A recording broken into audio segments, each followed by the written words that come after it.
கிறிஸ்துவில் பிரியமான சகோதர சகோதரிகளே,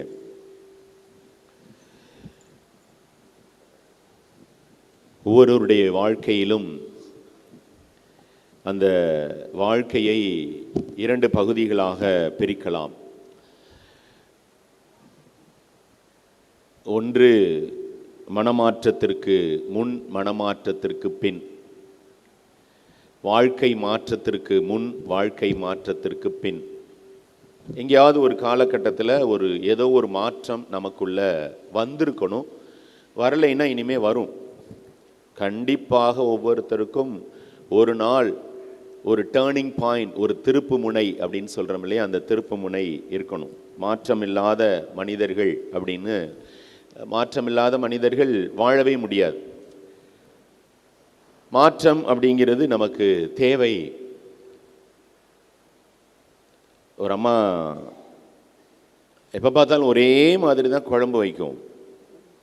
குழம்பு எந்த டேஸ்ட்டுமே இருக்காது. வீட்டுக்கார் திட்டிக்கிட்டே இருந்தார், என்னடி எப்போதுமே ஒரே மாதிரி குழம்பு வச்சுக்கிட்டு இருக்கிற, குழம்புல எந்த சேஞ்சுமே கிடையாது, எந்த சேஞ்சுமே கிடையாதுன்னு சொல்லிக்கிட்டே இருந்தார்.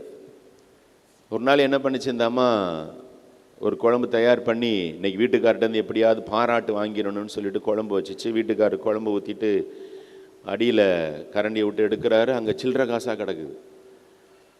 உடனே என்னடி சில்லற காசாக போட்டிருக்கிற அப்படின்னு சொன்ன உடனே அந்த அம்மா சொன்னிச்சா, நீங்கள் தானங்க சேஞ்ச் இல்லைன்னு சொன்னீங்க, அதனால தான் சில்லற காசை தூக்கி உள்ளே போட்டுட்டேன் அப்படின்னு.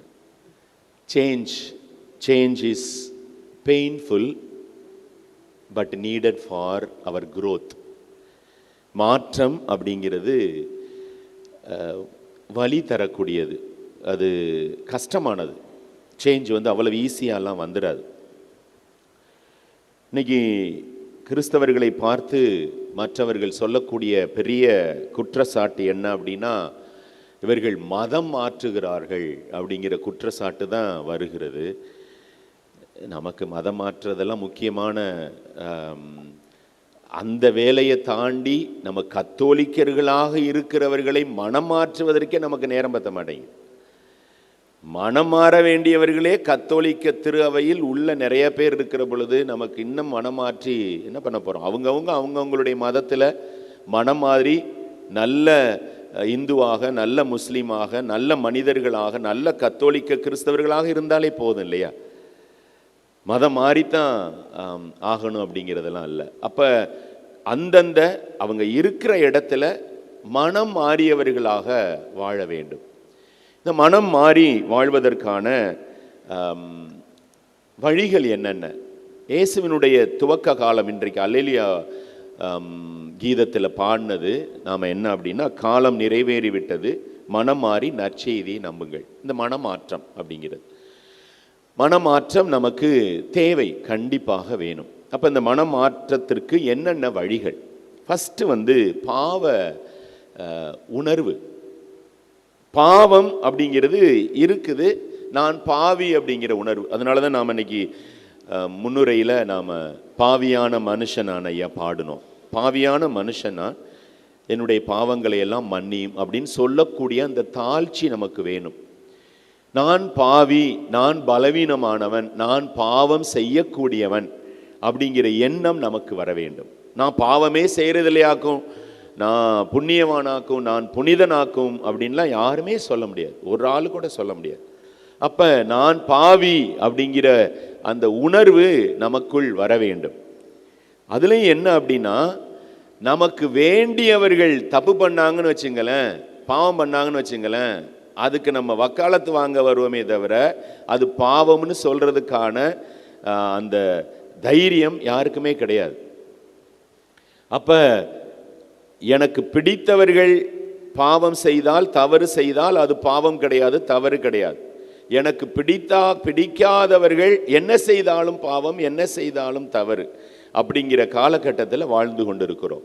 ஒரு 10 வருஷத்துக்கு முன்னாடி பாவமாக தெரிந்தது இன்றைக்கு பாவமாக தெரிவதில்லை. அதெல்லாம் ஓகே, அதெல்லாம் செஞ்சுக்கலாம், ஒன்றும் பிரச்சனை இல்லை அப்படிங்கிற காலகட்டத்தில் வாழ்ந்து கொண்டிருக்கிறோம். அப்போ இந்த பாவ உணர்வு அற்று போய்விட்டது, நான் பாவி அப்படிங்கிற உணர்வு அற்று போய்விட்டது. அதனால் மனமாற்றம் இன்னைக்கு இல்லை.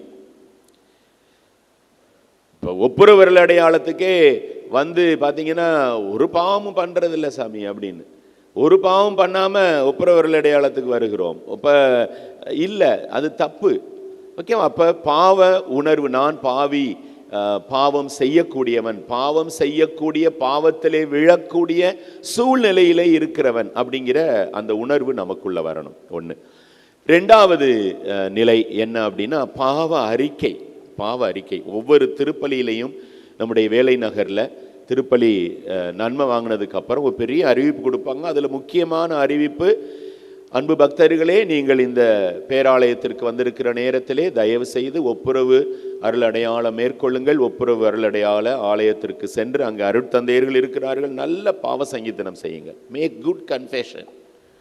ஓகேவா? இந்த இடத்துல நிறைய பேர் அவங்கவுங்க ஊர்லேயே பாவ சங்கீதனம் ஒப்புரவு அருளடையாளம் பண்ணாதவர்கள் வேளாங்கண்ணிக்கு வருகிற பொழுது நல்ல ஒப்புரவு அருளடையாளம் செய்கிறார்கள். அந்த ஒப்புரவு அருளடையாளத்திலும் எந்த ஒளிவு மறைவு இல்லாமல் எல்லா பாவங்களையும் அறிக்கையிடுகின்ற, எல்லா பாவங்களையும் சொல்லுகிற மனப்பக்குவம் நமக்கு வந்துடும். ஒரு சில பாவங்களை மறைச்சிட்டு, ஒரு சில பாவங்களை இதை சொன்னால் ஃபாதர் தப்பாக நினச்சிக்குவாரோ அப்படிங்கிற மாதிரிலாம் இல்லாமல் எல்லா பாவங்களையும் எத்தனை தடவை செய்தேன், எத்தனை முறை செய்தேன் அப்படிங்கிறது எல்லாவற்றையும் சொல்லி அந்த பாவ அறிக்கை அப்படிங்கிறது ரெண்டாவது நிலை.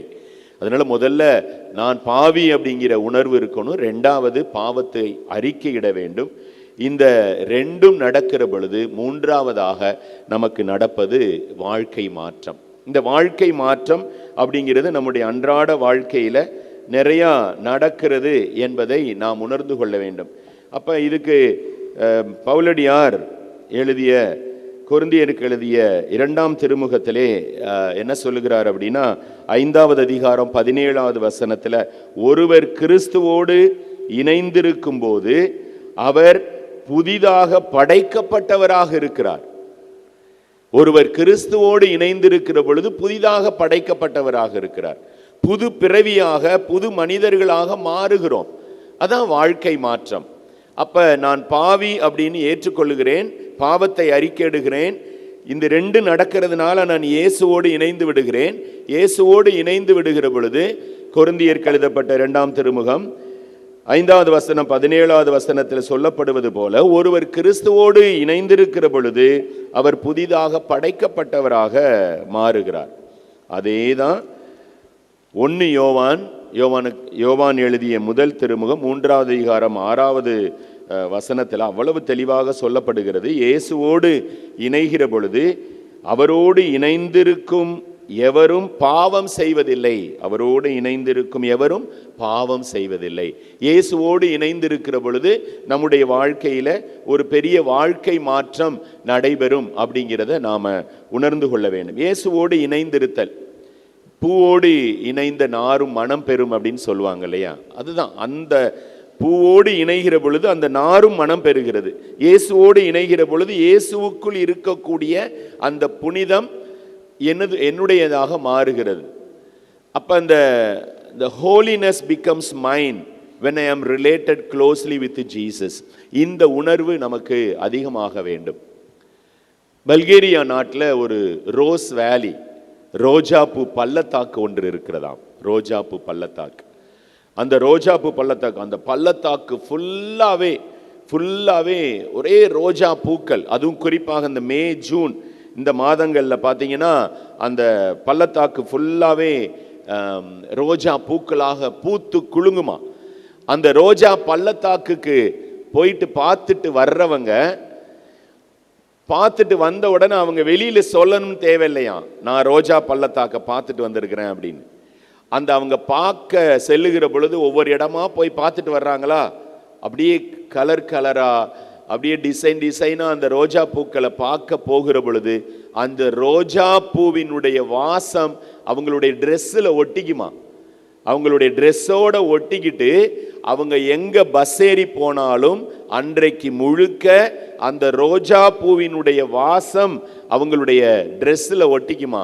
அதனால அந்த ட்ரெஸ்ஸிலிருந்து வரக்கூடிய அந்த ரோஜா பூவினுடைய நறுமணத்தை பார்க்கிறவர்கள் என்ன சொல்லுவாங்களாம், நீங்கள் ரோஸ் வேலி ரோஜா பள்ளத்தாக்குக்கு போயிட்டு வந்தீங்களா அப்படின்னு கேட்பாங்களாம்.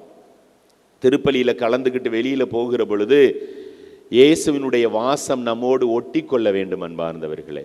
திருப்பலி முடிஞ்சு வெளியில் செல்லுகிற பொழுது திருப்பலிக்கு வராமல் பீச்சில் நிற்கிறாங்க பாருங்க, அவங்க நம்மளை பார்த்து கேட்கணும், நீங்கள் திருப்பலிக்கு போயிட்டு வர்றீங்களா அப்படின்னு. அந்த அளவுக்கு நமக்குள் புனிதம் ஒட்டி கொள்ள வேண்டும். அந்த புனிதம் நம்மோடு ஒட்டி கொள்ளுகிற பொழுது நம்முடைய வாழ்க்கை புதிதாக மாறிவிடும். ஓகேவா? இப்போ இந்த பாவ சிந்தனை, எப்போ பார்த்தாலும் நான் பாவம் செய்யணும், பாவம் பாவம் அப்படின்னு பாவ சிந்தனை இருக்கிறவர்கள் என்னென்ன நடக்கும் அவர்களுக்குள்? இயேசு சிந்தனை இருக்கிறவர்களுக்கு என்னென்ன நடக்கும்? பாவ சிந்தனை இருக்கிறவர்களுக்கு என்ன நடக்கும்? கடவுளிடமிருந்து நாம் பிரிக்கப்படுகிறோம். பாவ சிந்தனை மட்டும்தான் இருக்குது அப்படின்னா கடவுளிடமிருந்து நாம் பிரிக்கப்படுகிறோம். இயேசு சிந்தனை இருக்கிறவர்களுக்கு என்ன நடக்கும்? கடவுளோடு இணைக்கப்படுகிறோம், கடவுளோடு ஒன்றாக்கப்படுகிறோம். பாவ சிந்தனை இருக்கிறவர்களுக்கு அமைதி கெட்டு போய்விடுகிறது, மனசில் அமைதியே இருக்காது. ஒவ்வொரு தடவையும் பாவம் செய்கிற பொழுது அந்த குற்ற உணர்ச்சியும் அந்த பாவம் செய்துவிட்டோமே அப்படிங்கிற மன உளைச்சலும் தான் அதிகமாக இருக்கும். நம்ம அமைதி கெட்டு போய்விடுகிறது. இயேசு சிந்தனை இருக்கிறவர்களுக்கு அமைதி நமக்கு அதிகமாக கிடைக்கிறது. இங்கே அமைதி கெட்டு போய்விடுகிறது, இங்கே அமைதி கிடைக்கிறது. அடுத்ததாக பாவத்தை மட்டுமே சிந்தித்து கொண்டிருக்கிறவர்களுக்கு இதயம் இருளாகி போய்விடுகிறது. இயேசுவை பற்றி சிந்தித்து கொண்டிருக்கிறவர்களுக்கு இதயம் வெளிச்சமாகி போய்விடுகிறது. பாவத்தை மட்டுமே சிந்தித்து கொண்டிருக்கிறவர்களுக்கு வாழ்க்கை வீழ்ச்சிக்கு இட்டு செல்லுகிறது.